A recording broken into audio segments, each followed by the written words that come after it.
All right, let us get into a conversation right now with Sam Crosby, who is, well, for his sins, going to try and tell us that everything's amazing, everything's awesome with the economy.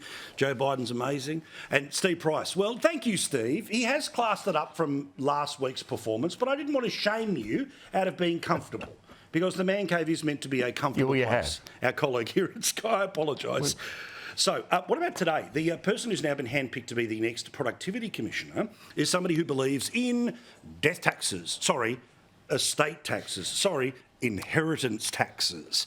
Now, according to this here, the new person who is in charge of the Productivity Commission, that's the person who comes up with the ideas, the in-house think tank that the government then agrees or disagrees with. At a minimum, we should not be subsidising inheritances via existing rules that allow accumulated value of super tax breaks to be inherited by the next generation, as well as the exclusion of virtually all of the value of the family home from the age pension asset test. Now, Steve, we could have an academic, economic conversation about the intergenerational wealth, etc., or we could have the conversation that normal people have a look at, which is I worked my ass off to buy something and to have enough to be able to hand over to my kids so they might be able to buy, say, their first house. Good luck playing with this, but who knows? If it's a minority Greens and Teals parliament, we could be talking about this. Well, we've seen this story before, haven't we? I mean, I ran a newspaper campaign back in the 80s because Paul Keating tried to do exactly the same thing when he was Treasurer to Bob Hawke. It was called the assets test. And we went out and found a whole bunch of people who had large land holdings, you know, big blocks of land, but the house on it was almost uninhabitable. And Paul Keating was going to take their pension off them because of the value of the property they were on.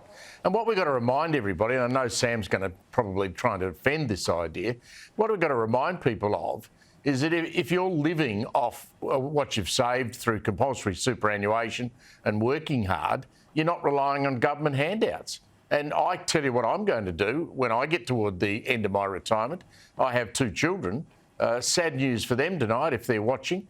Their old man on Sky. I'm going to try and spend every cent I've got before I actually turn up my toes and have a lovely life between now and then. There's the message. Now, Sam, obviously the way to do this creepily is to say, well, $1 billion is the number we're going to start with, but as soon as you pass a threshold, then you fiddle with the numbers.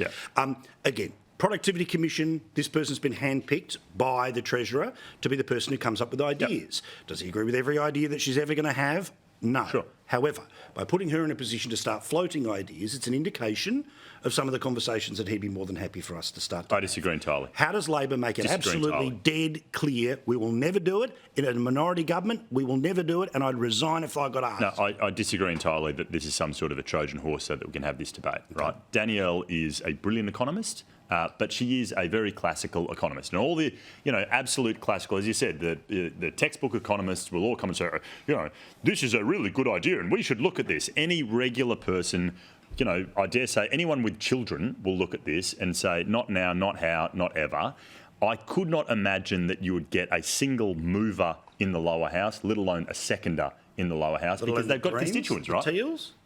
Even then, I could not believe that anyone that would put their name on this would not be swamped with 1,000,001 people in their local constituencies coming out and saying, how dare you? Well, why is she talking about it then? I don't know.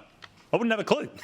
Mate, she's an economist. She, she sits around writing economic textbooks all day. That's what she does. I don't know. No, she's as Paul pointed out, she's now the Productivity Commissioner. Correct. Somebody said, no worries, float that out there and see what happens. Sorry. I mean, seriously. No. Look, I don't know, you don't know, but I think you are very wrong, and I know for a fact, because I've discussed it with Jim before, that he is in full lockstep agreement. Wrong about what? Jim is in full lockstep agreement. But we know what the Greens policy is. The Greens policy is about going on inheritance taxes. If it ends up in a scenario... Who gives a shit what the Greens policies are? Well, if they're the minority... I'm not brought on this show to defend Greens policies, right? That's the line. All right. That's the line.